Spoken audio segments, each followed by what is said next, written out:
एक व्यक्ति जब इस ज्ञान से परिचित हुआ, ज्ञान से भी तभी परिचित हुआ जब उसका सर्वनाश हो लिया। वैसे तो हम भगवान को एक सेकेंडरी थिंग मानते हैं, देख लेंगे टाइम मिला तो कभी मत्था टेक आवाएंगे, किसी गुरु जी के पास चले जावांगे, बाकी समय अपना धन कमाएंगे। और वो भी उसके लिए वरदान होता है जब उसके ऊपर ऐसा कहर टूट जाए और भगवान की याद आ जाए। एक व्यक्ति बता रहा था कि मैं घना निकम्मा आदमी था। अब पता चला कि मैं निकम्मा था, जब तक मैं घना अच्छा मान रहा था अपने आप को। मेरी एक टेप रिकॉर्डर की दुकान थी, रिपेयर एंड सेल की। उस समय ये सोनी की कैसेट चली थी, बहुत पुरानी बात है, और वो बहुत कॉस्टली होती थी, 30-35 रुपए की आती थी। और मैं वो डुप्लीकेट तैयार करता था एज इट इज, जो मुझे इंक्लूडिंग रिफल और उसका कवर 2 रुपए की पड़ती थी, मैं 32 रुपए लेता था। तो भोली आत्मा 35 की बजाय 32 में मेरे पास लेने आते थे, और फिर वो कुछ दिनों में खराब हो जाती तो मैं कहता भाई देख ले कंपनी की है, मैं क्या करूं, तेरे टेप में गड़बड़ होगी। बहुत से पैसे इकट्ठे किए, इकलौता पुत्र था, सोचा था बच्चे को घना धनी बनाकर मरूंगा, इसको सारी सुख दूंगा। वो बच्चा ही बीमार हो गया, लड़का इकलौता पुत्र था।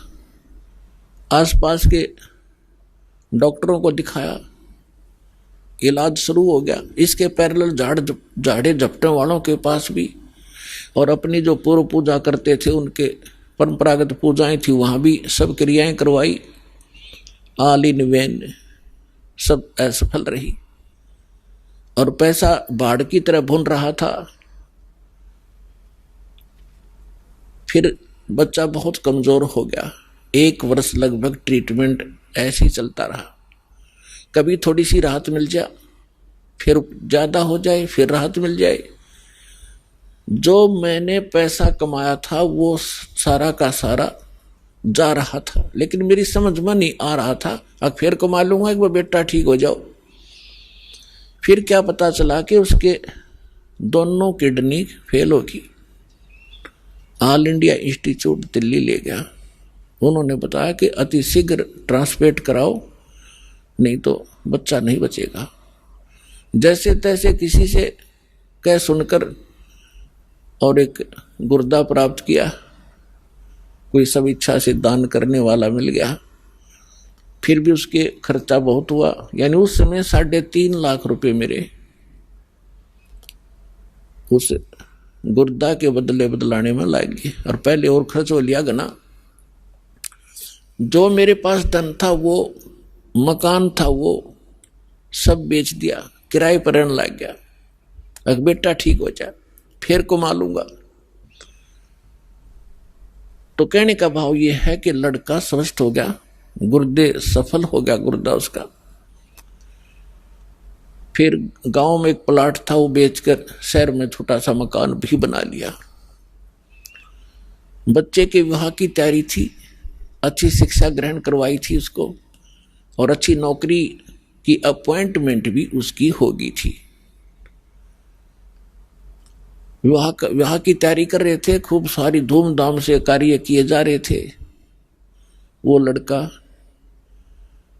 एक अपनी कार में जा रहा था, एक गाड़ी से टकरा गया, ट्राले तय, यानी बस दुर्घटना में उसकी मृत्यु होगी। बस में जा रहा था।